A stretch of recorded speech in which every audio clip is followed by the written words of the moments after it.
ಶ್ರೀ ಸದ್ಗುರುನಾಥ ಲೀಲಾಮೃತ ಸ್ವಾತ್ಮಾರಾಮಂ ನಿಜಾನಂದಂ ಶೋಕಮೋಹ ವಿವರ್ಜಿತಂ ಸ್ಮರಾಮಿ ಮನಸಾ ನಿತ್ಯಂ ವೆಂಕಟಾಚಲ ದೇಶಿಕಂ. ಸತ್ಸಂಗ 58. ನ ಖ್ಯಾತಿ ಲಾಭ ಪೂಜಾರ್ಥಂ. ತಮ್ಮ ಪೂರ್ವಾಶ್ರಮದಲ್ಲಿ ಹೊಳೆ ನರಸೀಪುರದಲ್ಲಿ ಬ್ರಹ್ಮಾನಂದ ಗುರೂಜಿಗಳು ಆಧ್ಯಾತ್ಮ ವಿದ್ಯಾಭ್ಯಾಸದಲ್ಲಿ ತೊಡಗಿದ್ದಾಗ ಆಗಾಗ್ಗೆ ಆಧ್ಯಾತ್ಮದ ಸಾಕಾರ ಮೂರ್ತಿಯಾದ ಸಖರಾಯಪಟ್ಟಣದ ವೆಂಕಟಾಚಲ ಅವಧೂತರಲ್ಲಿಗೆ ಬರುತ್ತಿದ್ದರು. ಅವರ ಸರಳವಾದ ಇರುವಿಕೆಯನ್ನು ನೋಡಿದರೆ ಸಾಕು, 10 ಆಧ್ಯಾತ್ಮ ಪುಸ್ತಕಗಳನ್ನು ಓದಿದ ಅನುಭವ, 100 ಪ್ರವಚನಗಳನ್ನು ಕೇಳಿದ ಅನುಭವವಾಗುತ್ತಿತ್ತು. ಇದನ್ನು ನಮ್ಮ ಶ್ರೀ ಶ್ರೀ ಬ್ರಹ್ಮಾನಂದ ಗುರೂಜಿಗಳ ಮಾತಿನಲ್ಲಿ ಕೇಳಿದರೆ ಇನ್ನೂ ಪ್ರಾಶಸ್ತವಾದೀತು. ಗುರುನಾಥರು ಯಾವತ್ತೂ ಯಾವ ಲಾಭ, ಕೀರ್ತಿ, ಪ್ರತಿಷ್ಠೆಯನ್ನು ಬಯಸಿದವರಲ್ಲ. ನ ಖ್ಯಾತಿ ಲಾಭ ಪೂಜಾರ್ಥಂ ಎಂಬಂತೆ. ನಾನಾಗ ಹೊಳೆ ನರಸೀಪುರದಲ್ಲಿ ಆಧ್ಯಾತ್ಮ ವಿದ್ಯಾಭ್ಯಾಸವನ್ನು ಮಾಡುತ್ತಿದ್ದಾಗ ಅಲ್ಲಿನ ಆಧ್ಯಾತ್ಮ ಕಾರ್ಯಾಲಯಕ್ಕೆ ಗುರುನಾಥರು ಪದೇ ಪದೇ ಬರುತ್ತಿದ್ದರು.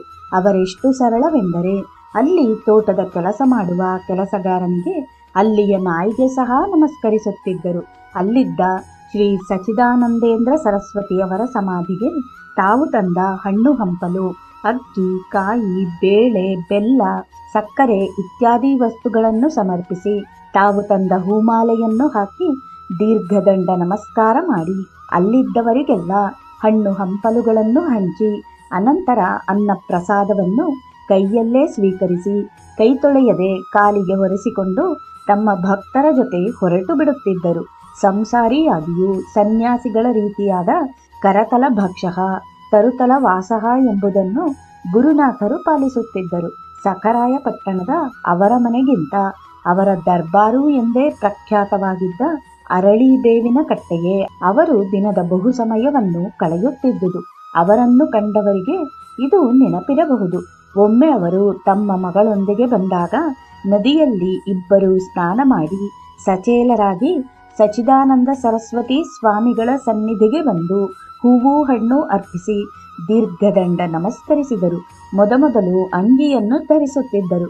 ತದನಂತರ ಅಂಗಿಯೂ ಇಲ್ಲದೆ ಬರೀ ಪಂಚೆ, ನಂತರ ದೊಡ್ಡದೊಂದು ಕೊಲ್ಲಿಯಾದರೆ ಸಾಕು ಉಟ್ಟುಕೊಂಡಿರುತ್ತಿದ್ದರು. ಅದರಲ್ಲಿ ಅವರನ್ನು ಕಾಣುವುದೇ ಎಲ್ಲರಿಗೂ ಪೂಜ್ಯ ಭಾವನೆ ತರುತ್ತಿತ್ತು.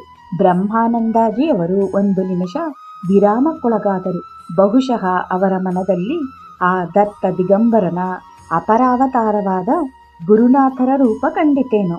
ಗುರುನಾಥರಿದ್ದಲ್ಲಿ ಭಜನೆ, ಭೋಜನ. ಗುರುನಾಥರು ಬಂದರೆಂದರೆ ನಾವೆಲ್ಲ ಸೇರುತ್ತಿದ್ದೆವು, ಗುರುನಾಥರಿಗೆ ನಮಸ್ಕರಿಸುತ್ತಿದ್ದೆವು. ಗುರುನಾಥರನ್ನು ಒಂಟಿಯಾಗಿ ಕಾಣುವುದೇ ದುಸ್ತರ. ಯಾವಾಗಲೂ ಭಕ್ತವೃಂದ ಅವರನ್ನು ಸದಾ ಮುತ್ತಿಕೊಂಡಿರುತ್ತಿತ್ತು. ಗುರುನಾಥರಿಗೆ ಭಜನೆಯೆಂದರೆ ಪ್ರೀತಿ. ಅವರೊಂದಿಗಿದ್ದ ಭಾವುಕ ಭಕ್ತರು ಒಳ್ಳೆಯ ಭಾವನೆಯಿಂದ ಸುಶ್ರಾವ್ಯವಾಗಿ ಭಜನೆ ಮಾಡುತ್ತಿದ್ದರು. ಎಲ್ಲರನ್ನೂ ಪ್ರೀತಿಯಿಂದ ಗುರುನಾಥರು ಮಾತನಾಡಿಸುತ್ತಿದ್ದರು. ಯಾರ ಮನಸ್ಸನ್ನೂ ನೋಯಿಸುತ್ತಿರಲಿಲ್ಲ. ಸಾಂತ್ವನದ ಮಾತನಾಡುತ್ತಾ ಭಕ್ತರನ್ನು ಸನ್ಮಾರ್ಗಕ್ಕೆ ಹಚ್ಚುತ್ತಿದ್ದರು. ಸಾಂದರ್ಭಿಕವಾಗಿ ನೆರೆದ ಭಕ್ತಗಣದ ಮನವರಿತು ಗುರುಭಕ್ತಿ, ಸೇವೆ, ಉತ್ತಮ ಸಾರ್ಥಕ ಜೀವನ, ಪ್ರೇಮ, ಅಹಿಂಸೆ, ತ್ಯಾಗ, ಸತ್ಯ, ಭಗವದ್ಭಕ್ತಿಯ ವಿಚಾರವನ್ನು ಹೇಳುತ್ತಿದ್ದರು. ಭಜನೆಯ ನಂತರ, ಸತ್ಸಂಗದ ನಂತರ ಎಲ್ಲರಿಗೂ ಹೊಟ್ಟೆ ತುಂಬುವ ಪ್ರಸಾದ ವಿನಿಯೋಗವಾಗುತ್ತಿತ್ತು. ಅವರು ತನ್ನನ್ನು ತಾನು ಹುಚ್ಚನೆಂದು ಕರೆದುಕೊಳ್ಳುತ್ತಿದ್ದರು. ಅತ್ಯಂತ ಸರಳಾತಿ ಸರಳವಾಗಿ ತಾನು ಏನೂ ಅಲ್ಲ ಎಂಬಂತೆ ನಿರಹಂಕಾರಿಯಾಗಿರುತ್ತಿದ್ದರು. ಸಮಸ್ತ ಚರಾಚರಗಳಲ್ಲಿ ದಯೆ, ಪ್ರೇಮಭಾವ ಉಳ್ಳವರಾಗಿ ಎಲ್ಲರಲ್ಲಿಯೂ ಸದ್ಭಾವ ರೂಪದ ದೈವವನ್ನೇ ಕಾಣುತ್ತಿದ್ದರು. ಅತಿ ಕಷ್ಟಕರವಾದ ಜೀವನದ ಸಮಸ್ಯೆಗಳನ್ನು ಅತಿ ಸುಲಭವಾಗಿ ಪರಿಹರಿಸಿ ಬಿಡುತ್ತಿದ್ದರು. ನೇರವಾಗಿ ಯಾರಿಗೂ ಏನೂ ತಿಳುವಳಿಕೆ ಹೇಳದೆ ಸುಮ್ಮನೆ ಸಹಜವಾಗಿ ಯಾರನ್ನೂ ಕುರಿತು ಮಾತನಾಡಿದಂತೆ ಮಾತನಾಡುತ್ತಿದ್ದರು. ಭಕ್ತರಿಗೆ, ಗೃಹಿಣಿಯರಿಗೆ ಗುರುನಾಥರು ತಾಯಿ, ತಂದೆ, ಗುರು, ಮಾರ್ಗದರ್ಶಕರಾಗಿ ಪ್ರೇಮಾಮೃತದ ಕಡಲನ್ನೇ ಹರಿಸುತ್ತಿದ್ದರು. ಭಕ್ತರು ತಪ್ಪು ಮಾಡದಂತೆ ಎಚ್ಚರಿಸುತ್ತಾ ಭೂತ, ಭವಿಷ್ಯತ್, ವರ್ತಮಾನವನ್ನು ಬಲ್ಲ ಶಿವನೇ ಆಗಿದ್ದರು.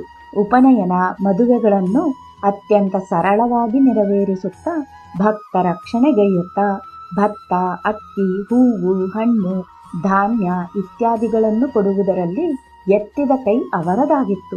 ಗುರುಗುಣಾಲಿಖ್ಯ ನಜಾಯ್ ಎಂಬ ಕಬೀರರ ಮಾತಿನಂತೆ ಗುರುನಾಥರಲ್ಲಿ ಅದೆಷ್ಟು ದೊಡ್ಡ ಗುಣಗಳಿವೆಯಲ್ಲ. ನಮ್ಮ ನಿತ್ಯ ಸತ್ಸಂಗದಲ್ಲಿ ಅದರಲ್ಲಿನ ಬಿಂದು ಮಾತ್ರವನ್ನಾದರೂ ನಾವು ರೂಢಿಸಿಕೊಂಡರೆ ನಿತ್ಯ ಸತ್ಸಂಗ ಸಾರ್ಥಕವೇನು? ನಾಳೆಯೂ ನಮ್ಮೊಂದಿಗಿರಿ, ಬರುವಿರಾ? ಓಂ ನಮೋ ಭಗವತೆ ಸದ್ಗುರು ಶ್ರೀ ವೆಂಕಟಾಚಲ ಅವಧೂತ ಗುರುನಾಥಾಯ ನಮಃ.